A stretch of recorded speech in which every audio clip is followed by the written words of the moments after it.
Hello again, it is Stitch of the Week time and I'm Hayley from Craft Yourself Silly. The noise you can hear in the background is our printer. I do apologise for that, but it is a working studio and sometimes we still have to do these videos, but there's a lot of stuff going on. So we will crack on. And today we're looking at one from the Feather Stitch family and it's a Cretan stitch that we're looking at today. So what that does, if I just show you the examples in here, it actually creates a kind of an overlap section in the centre. So these ones have been done with kind of, 1, 2, 3, 4, 5, 6 different strands, so you can get different effects that way. Or these ones are all done with 6 strands, but you can see the overlap in the centre has changed ever so slightly, so you get different effects. So we're going to show you how to do that, and we're going to have to put quite a few stitches in. So I've just drawn a little kind of leaf template on there to get us started off. And what I'm going to do is come across to the side and pull it through.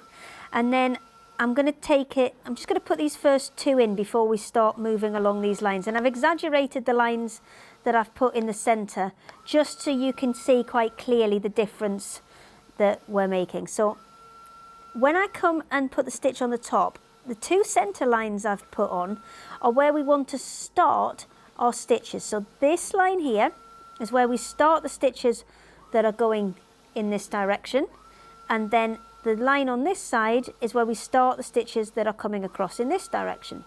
So what you'll end up with on the back is kind of a gap in the middle. So I'm going to come to there, and then what I also need to do is make sure when I bring it up, let me just open those up a little bit so you can see, I'll bring it underneath that previous stitch that I've just done there. And when you pull it, it'll tighten back in, but that adds to the woven effect. So I'm going to pop that in there. So before I pull this tight, I'm going to leave a little bit loose, go back to this line here.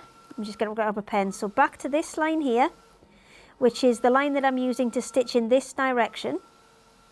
And before I put that stitched nice and tight, I'm just going to make sure that that's looped underneath, so I'm coming underneath that previous stitch. So back out to that outer line. Oh, let's leave that loose again, because remember we need to go underneath that first. So I'm going to my stitch line for the right hand side. Now I'm saying right hand side, my left and right is dreadful, and it's even worse when it's upside down and back to front and for the camera. But this line here comes this way, this line here goes that way. So I'm on the line to come this way, but I'm underneath that previous stitch. And then what you'll find is that builds up. It actually builds quite quickly, this, and it's a really nice one to use as a fill stitch. But it gives you that kind of woven crisscrossed area in the centre. So again, I shouldn't have pulled that tight. It's because I'm too busy chatting. And we'll pull that through. Now we'll pull that tight and take it back across. Oh. And just slowly, you'll build that up with that crisscrossed area in the centre. So if I just quickly go back to a couple of these samples that I've shown you earlier, you can see some finished leaves in this. You can see that's starting to build up in the centre there. But some of the ones that we've done earlier, there you go. That's what you'll see on the front. You'll see almost like a satin stitch, but with a crisscrossed area in the centre.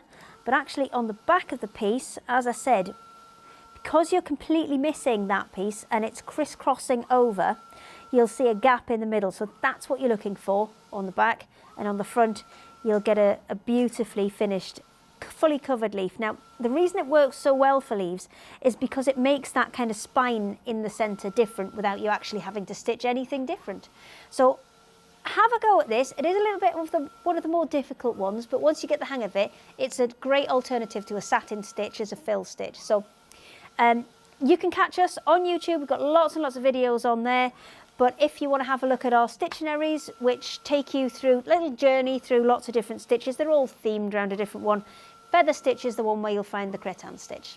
So catch us with more videos on YouTube and on our website, craftyourselfsilly.com.